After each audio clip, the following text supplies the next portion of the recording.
Welcome to Superhero Pow. I'm your host nerd, Tom Fremgen. So what's the number one 1980s cartoon property that has yet to be updated or even made into a live-action movie? I'm gonna slap your face if you don't say Thundar the Barbarian. Perhaps the greatest testosterone-fueled cartoon ever made. Just a cornucopia of anything and everything cool. Buff barbarians, beautiful sorceresses, post-apocalyptic times, evil wizards, spaceships, monsters, aliens, magic, sun swords, mocks, horses, and the most badass never-say-die hero ever invented. What more do you frickin' want? Well, a third season would have been nice. As it was, Thundar the Barbarian was a 21-episode Saturday morning cartoon show from 1980 to 1981. The first season had 13 episodes, and the second had only 8, which was standard for the time. Sadly, the show was then canceled, although not for poor ratings, but for violence. Or rather, perceived violence, because, let's be honest, this was Saturday morning. The rumors also say that the bigwigs wanted to spend money on other productions. So, memo to bigwigs from Little Tom. You. The show was produced by Ruby Spears and featured amazing artwork from Alex Toth, who did the main characters, and Jack Kirby, who did just about everything else. The story goes that Toth left the show when he heard Kirby had been hired too, figuring 2 alpha dogs in the kitchen probably wouldn't be good for production. As for the writing, they had many comic book writers, like Buzz Dixon, Mark Evanier, Martin Pascoe, Roy Thomas, and Thundar's creator, Steve Gruber. Yeah, the guy who created Howard the Duck. As for the show itself, for those of you who may have come in late, Thundar was Conan the Barbarian meets Mad Max, with a touch of Star Wars, as the tattered remains of human society lived under the thumb of various evil wizards. Unto this came Thundar, armed with a lightsaber, sun sword, joined by the sorceress Princess Ariel and a Wookiee, mock named Ookla, who each week battled to free humans from an evil wizard in the ruins of some American city. Now I have to say, coming up with these 10 episodes was really hard, because none of the episodes are really great. But by the same token, none of the episodes are bad. They are almost all the same in quality and in excitement. There are some episodes with weak concepts and great execution, and then there are some episodes with great concepts and weak execution. But overall, it's impressive not to have one bad episode, especially for a Saturday morning cartoon. So, with that in mind, the first 5 is just an honorable mentions list. With Fortress of Fear, the evil wizard Argoth's robotic army captures Thundar and company, but the tables are turned as Thundar leads a slave revolt, all ending with an epic showdown in the La Brea tar pits. Next, Attack of the Amazon Women. Thundar and company help the deposed queen of some amphibious Amazons, Diona, win back her crown from the evil sorceress Strida and her Kraken, a monstrous squid creature. Then, Challenge of the Wizards. Our heroes are forced into the servitude of the evil wizard Sholo and must participate in a deadly race across the Las Vegas desert in search of the Helmet of Power. Racing against them are 2 other teams representing other wizards.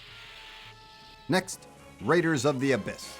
Riding atop giant bats, the evil wizard Morag's raiders kidnap humans and through a Stygian ritual robs them of their life force, which allows Morag and his followers to remain young. And lastly, Harvest of Doom. The Karok lizardmen oversee enslaved humans working on an evil wizard's plantation of death flowers. Flowers that can rob men and mocks of their own free will. There's also the Swamp Girl Ty and her train, but still. All right, now hold on to your bastard swords, or sun swords, because here comes the top 5. Number 5, Wizard's War. This first episode of the second season is just packed with chaos. In fact, writer Buzz Dixon said he took pride in that the episode got the most notes back from the network censors. as Thundar and company get mixed up with the evil, do I really have to keep saying evil? Wizard Skullus, who is enslaving humans into his army to attack another evil wizard, Octagon, who is voiced by the comedian Avery Schreiber? That's just crazy. Like all the best Thundar episodes, the pacing is fast and the story evolves from one threat to another. So while the episode ends with the typical showdown with the evil wizard, getting to that showdown is not a straight line.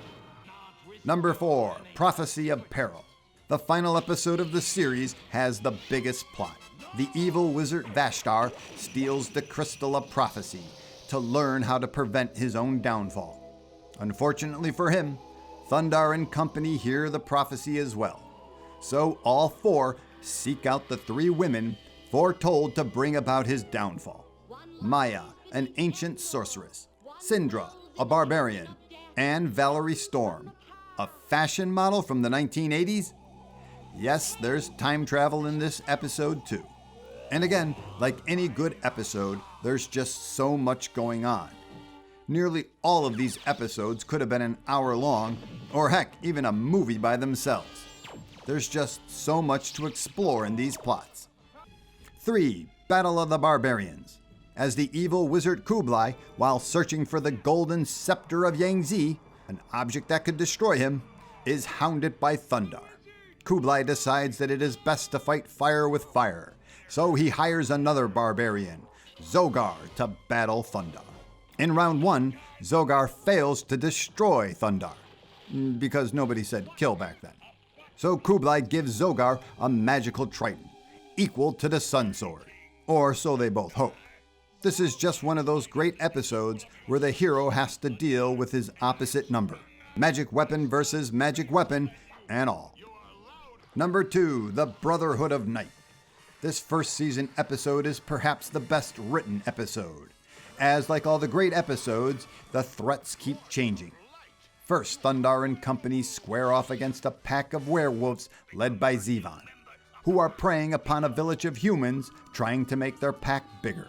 The reason they want to make their pack bigger is so they can defeat the evil wizard Infernus. Things quickly get out of hand as Thundar tries to protect Infernus from Zivan's pack, but then both Infernus and Thundar become werewolves. Heck, this episode might just be the best one. But number 1, Secret of the Black Pearl, the pilot episode.